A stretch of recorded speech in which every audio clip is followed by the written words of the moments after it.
الحمدللہ والصلاة والسلام علی رسول اللہ وعلی آلہ وصحبہ اجمعین، اما بعد، اعوذ باللہ من الشیطان الرجیم، بسم اللہ الرحمن الرحیم۔ وَلَقَدْ يَسَّرْنَا الْقُرْآنَ لِلذِّكْرِ فَهَلْ مِن مُدَّكِرٍ رَبِّ اشْرَحْ لِي صَدْرِي وَيَسِّرْ لِي أَمْرِي وَاحْلُلْ عُقْدَةً مِّن لِّسَانِي يَفْقَهُوا قَوْلِي۔ میرے محترم علماء دین، میرے محترم بزرگوں اور میرے عزیز بھائیوں اور بہنوں، السلام علیکم ورحمۃ اللہ وبرکاتہ۔ اللہ سبحانہ و تعالیٰ کی برکت اور رحمت آپ سب پر ہو۔ الحمدللہ، یہ میری خوش نصیبی ہے کہ آج میں کشن گنج کی سرزمین پہ ہوں، اور الحمدللہ مجھے بے حد خوشی ہو رہی ہے، اور میں اللہ سبحانہ و تعالیٰ کا شکر گزار ہوں، اور اس کے بعد توحید ایجوکیشن ٹرسٹ اور شیخ مطیع الرحمان مدنی صاحب کا کہ انہوں نے دیگر مسلمان جتنے ادارے ہیں ان کو ساتھ لے کے یہ پروگرام منعقد کیا ہے۔ میں ان کا شکر گزار ہوں۔ جیسے آپ جانتے ہیں کہ اکثر میں تقریر انگریزی میں کرتا ہوں، کچھ موقع پہ کوشش کرتا ہوں کچھ بات اردو یا ہندی میں کہوں، چونکہ میری تعلیم انگریزی میں ہوئی ہے تو ظاہر ہے کہ اس اردو اور ہندی تقریر میں کافی غلطیاں کروں گا۔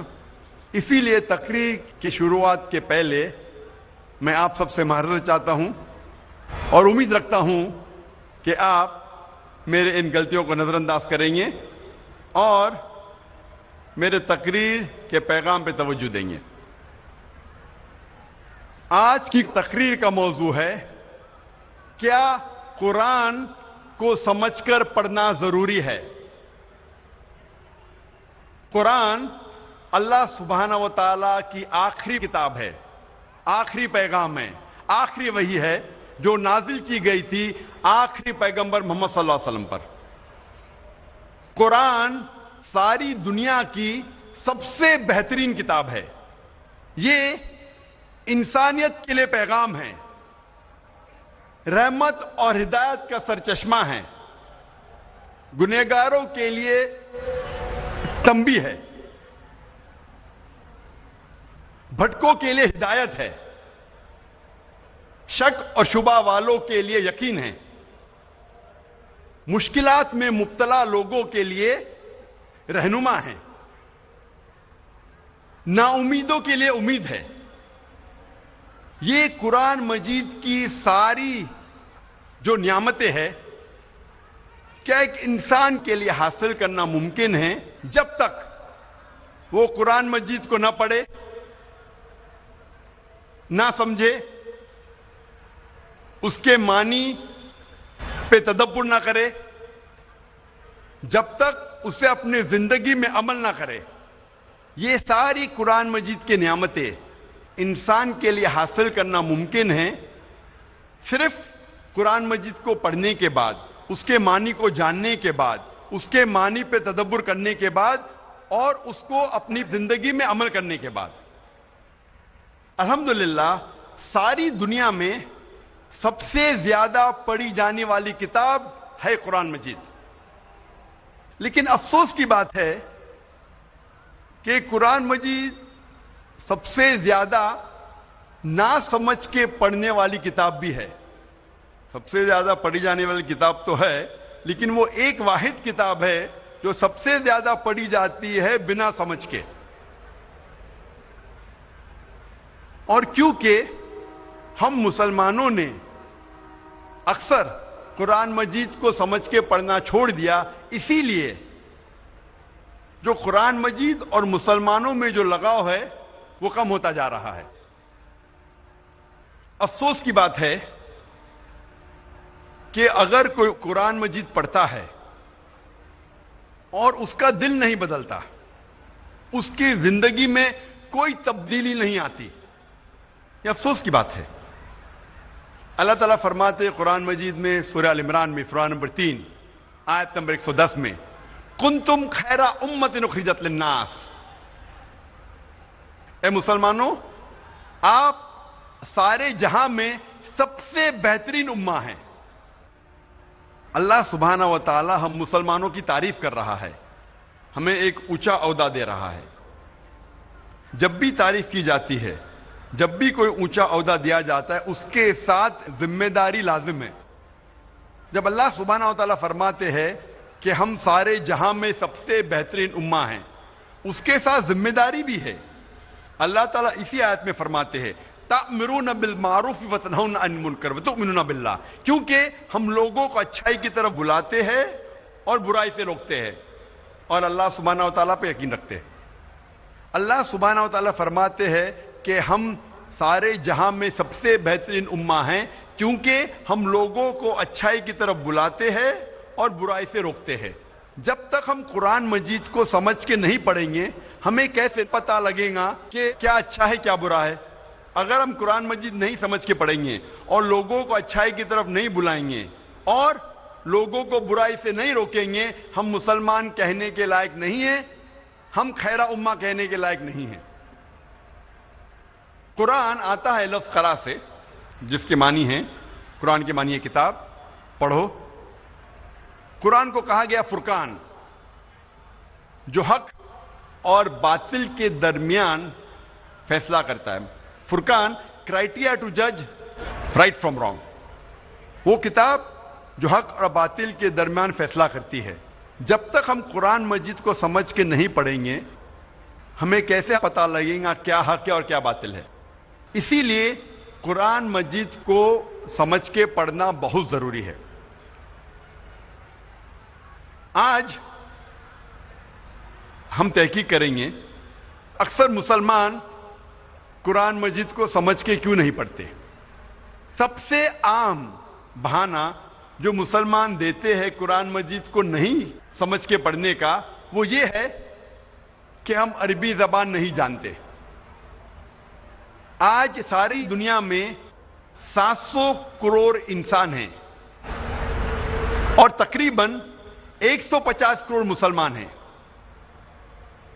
یعنی 20% سے زیادہ, 20 سے 25% ساری دنیا میں سارے انسانوں میں سے مسلمان ہیں. اور عرب صرف مسلمانوں میں 15% ہے. اور چند اور لوگ ہیں, چند فیصد مسلمان ہیں جو عرب نہ ہونے کے باوجود عربی زبان جانتے ہیں. آج دنیا میں تقریباً 25 کروڑ مسلمان عربی جانتے ہیں. 150 کروڑ میں سے 25 کروڑ مسلمان عربی جانتے ہیں. 80% سے زیادہ مسلمان عربی نہیں جانتے. جب بھی کوئی انسان پیدا ہوتا ہے, وہ ماں کے پیٹ میں سے کوئی بھی زبان نہیں جان کے پیدا ہوتا ہے. وہ پیدا ہونے کے بعد سب سے پہلی زبان جو سیکھتا ہے وہ اپنی مادری زبان ہے, تاکہ وہ اپنے فیملی کے لوگ سے گفتگو کر سکے, ان کو سمجھ سکے. اس کے بعد وہ معاشرے کی زبان سیکھتا ہے تاکہ وہ ان کے ساتھ کمیونیکیٹ کر سکے. اور جب وہ اسکول یا کالج میں جاتا ہے تو جس زبان میں تعلیم حاصل کرتا ہے وہ زبان سیکھتا ہے. اکثر دنیا میں لوگ کم از کم 2 یا 3 زبان تو جانتے ہیں, کم از کم 2 یا 3 زبان جانتے ہیں. کچھ لوگ 4 یا 5 زبان جانتے ہیں, کچھ لوگ 6 یا 7, کچھ لوگ کو کہتے ہیں لنگوسٹ, بہت سارے زبان جانتے ہیں. لیکن اکثر کم از کم انسان 2 یا 3 زبان تو جانتا ہے. کیا یہ ضروری نہیں ہے کہ ہم وہ زبان بھی جانیں جس میں ہمارا آخری پیغام, ہمارے رب, ہمارے خالق نے آخری پیغام بھیجا, کیا وہ زبان ہمیں نہیں جاننا چاہیے؟ مجھے اس وقت یاد آ رہا ہے ڈاکٹر موریس بکیل کے بارے میں, اور میں اس کی مثال دینا چاہتا ہوں کہ ڈاکٹر موریس بکیل ایک مشہور سائنسدان اور ڈاکٹر تھے, اور انہیں ملا تھا French academy award in the field of medicine. اور ڈاکٹر موریس بکیل جو عیسائی تھے, انہیں چنا گیا تھا ریسرچ کے لیے ممی آف منپٹا کا. ممی آف منپٹا وہ فرعون جو موسیٰ علیہ السلام کے وقت تھا، اس کے جسم، اسے کہتے ہیں ممی، اس کے اوپر ریسرچ کرنے کے لیے ڈاکٹر موریس بکیل کو چنا گیا تھا. اور کیونکہ ڈاکٹر موریس بکیل عیسائی تھے اور بائبل پڑھ چکے تھے، وہ جانتے تھے کہ موسیٰ علیہ السلام کا پیچھا کرتے کرتے فرعون دریا میں ڈوب گیا تھا. لیکن جب وہ سعودی عربیہ پہنچتے ہیں، وہاں ایک مسلمان انہیں کہتا ہے کہ قرآن مجید میں لکھا ہے سورہ یونس میں سورہ نمبر 10 آیت نمبر 92 میں کہ اللہ سبحانہ وتعالیٰ فرماتے ہیں کہ ہم فرعون کے جسم کو محفوظ رکھیں گے تاکہ وہ آنے والے لوگوں کے لیے نشانی بنے.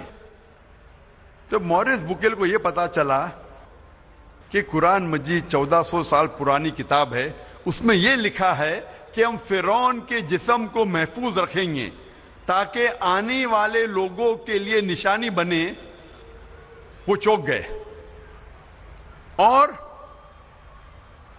وہ قرآن مجید کا ترجمہ پڑھے.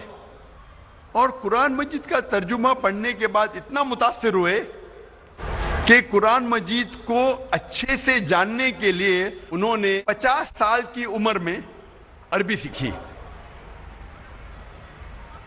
آپ سوچ سکتے ہیں ایک غیر مسلم، ایک عیسائی 50 سال کی عمر میں عربی زبان سیکھ رہا ہے قرآن مجید کو سمجھنے کے لیے. اور قرآن مجید کی تحقیق کرنے کے بعد انہوں نے ایک کتاب لکھی، بائبل، قرآن اور سائنس. تحقیق کے بعد ڈاکٹر موریس بکیل نے اپنی کتاب میں یہ لکھا کہ قرآن مجید میں کئی آیتیں ہیں جو سائنس اب ایڈوانس ہونے کے بعد جاننے لگی، جو قرآن مجید میں 1400 سال پہلے لکھا ہے. اور ڈاکٹر موریس بکیل کہتے ہیں کہ قرآن مجید میں ایک بھی آیت نہیں ہے جو سائنس سے ٹکراتی ہے، لیکن بائبل میں کئی ورسز ہے جو سائنس سے ٹکراتے ہیں. یہ مثال دینے کی یہ وجہ ہے میری، یہ کہنے کے لیے کہ ایک غیر مسلمان عیسائی 50 سال کی عمر میں عربی زبان سیکھتا ہے قرآن مجید کو بہتر سمجھنے کے لیے. الحمدللہ کچھ سال بعد اللہ سبحانہ وتعالیٰ ڈاکٹر موریس بکیل کو ہدایت دیتے ہیں، اور الحمدللہ مرنے کے پہلے ڈاکٹر موریس بکیل نے اسلام قبول کیا تھا. تو عمر کبھی بھی وجہ نہیں ہے ایک انسان کو اچھے کام سے روکنے کے لیے. لیکن ہر مسلمان کو ڈاکٹر موریس بکیل جیسا جذبہ نہیں ہوگا، لیکن پھر بھی ان کے پاس بہانہ نہیں ہے. اگر کوئی عربی زبان نہیں سیکھ سکتا ہے تو کم از کم وہ قرآن مجید کا ترجمہ پڑھے. اور آج الحمدللہ دنیا کی اہم زبانوں میں قرآن مجید کا ترجمہ ہو چکا ہے.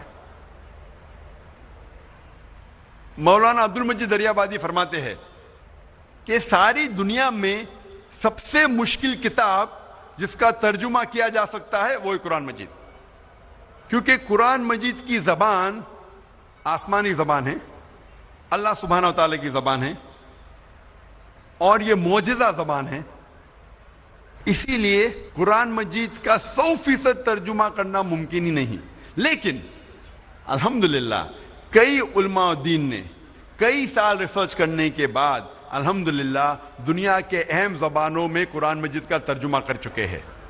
اور ہم اگر قرآن مجید کا ترجمہ پڑھیں گے تو بے شک ہمیں اللہ سبحانہ و تعالیٰ کا جو پیغام ہے اس کے بارے میں پتہ لگے گا. اور آپ کو قرآن مجید کا ترجمہ اس زبان میں پڑھنا چاہیے جو زبان میں آپ کو مہارت ہے. اگر آپ کو اردو میں مہارت ہے تو قرآن مجید کا ترجمہ اردو میں پڑھیے، اگر آپ کو ہندی میں مہارت ہے تو ہندی میں پڑھیے، اگر انگریزی میں مہارت ہے تو انگریزی میں پڑھیے، اگر فرینچ میں مہارت ہے تو فرینچ میں پڑھیے. لیکن قرآن مجید کا ترجمہ پڑھنا لازم ہے اگر آپ عربی زبان نہیں جانتے، تاکہ آپ اللہ سبحانہ و تعالیٰ کا آخری پیغام کو سمجھ سکے. لیکن اکثر ہم مسلمان کافی بہانے کرتے ہیں. کئی مسلمان کہتے ہیں کہ میں اتنا مشغول ہوں میرے تجارت میں کہ مجھے قرآن مجید پڑھنے کا وقت نہیں، میں میرے کام میں اتنا مشغول ہوں کہ مجھے قرآن مجید پڑھنے کا ٹائم نہیں. لوگ اکثر جو اسکول اور یونیورسٹی جاتے ہیں، کالجز جاتے ہیں، اپنے زندگی میں کئی سالوں تک سینکڑوں کتابیں پڑھتے ہیں اور کئی کتابیں حفظ کر لیتے ہیں. تو کیا ضروری نہیں ہم کم از کم ہمارے خالق، ہمارے رب کے آخری پیغام کو سمجھ کے پڑھے؟ اور آپ جو دنیاوی تعلیم حاصل کرتے ہیں، یہ تعلیم آپ کو اس دنیا میں فائدہ پہنچا سکتی ہے یا نہیں سکتی؟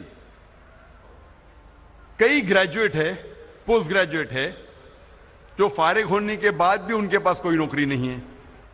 اور کئی لوگ کو میں ہی جانتا ہوں جس فن میں گریجویشن حاصل کرتے ہیں وہ فن کو چھوڑ کے دوسرا کچھ تجارت کرتے ہیں یا دوسرا کچھ کام دھندا کرتے ہیں. تو ضروری نہیں جو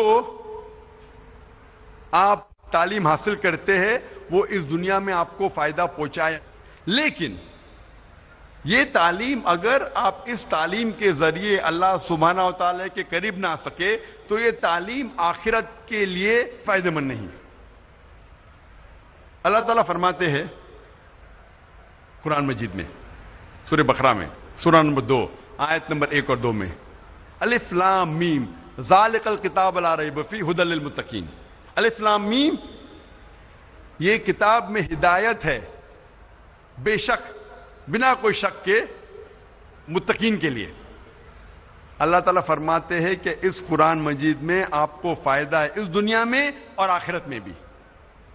اور اللہ تعالیٰ فرماتے ہیں سورہ کہف میں، سورہ نمبر 18 آیت نمبر 54 میں، کہ اللہ سبحانہ و تعالیٰ نے اس قرآن مجید میں کئی مثال پیش کی ہے جو انسانوں کے لیے فائدہ مند ہیں. اور اللہ تعالیٰ پیغام دہراتے سورہ الزمر میں، سورہ نمبر 39 آیت نمبر 27 میں، کہ اللہ سبحانہ و تعالیٰ نے اس قرآن مجید میں کئی مثال پیش کی ہے جو انسانوں کے لیے فائدہ مند ہیں. تو یہ قرآن مجید جب آپ پڑھیں گے تو نہ ہی آپ کو اس دنیا میں فائدہ ہوگا بلکہ آخرت میں بھی فائدہ ہوگا. اور آپ اتنے سال ضائع کرتے ہیں کتاب پڑھنے کے لیے، ڈگری حاصل کرنے کے لیے، قرآن مجید پڑھنے کے لیے کتنا وقت لگتا ہے؟ اگر آپ قرآن مجید فاسٹ پڑھیں گے تو چند دنوں میں آپ قرآن مجید پڑھ سکتے ہیں. لیکن محمد صلی اللہ علیہ وسلم کی حدیث ہے جو صحیح حدیث ہے ترمذی میں، اللہ کے رسول فرماتے کہ جس نے قرآن 3 دن سے کم میں پڑھا تو اس نے قرآن مجید کو نہیں سمجھا. تو اگر آپ قرآن مجید کو آہستہ پڑھیں گے، ایک منزل ہر روز، تو آپ قرآن مجید 7 دن میں پڑھ سکتے ہیں. اور آہستہ پڑھیں گے اگر ہر روز ایک جز، ایک پارہ، تو قرآن مجید آپ مکمل کریں گے 30 دن میں، 1 مہینے میں. کیا ہمارا فرض نہیں کہ ہم اللہ کا کلام، اللہ کا آخری پیغام، ہمارے خالق، ہمارے رب کے آخری پیغام کو سمجھ کے پڑھے؟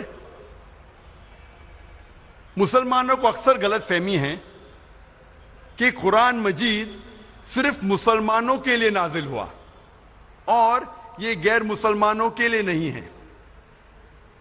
اللہ سبحانہ وتعالیٰ فرماتے ہیں قرآن مجید میں، سورہ ابراہیم میں، سورہ نمبر 14 آیت نمبر 1 میں، الف لام را، ہم نے یہ کتاب نازل کی محمد صلی اللہ علیہ وسلم پہ تاکہ وہ انسانوں کو اندھیرے سے روشنی میں لے آئے، سارے انسانوں کو، نہ کہ صرف مسلمانوں کو.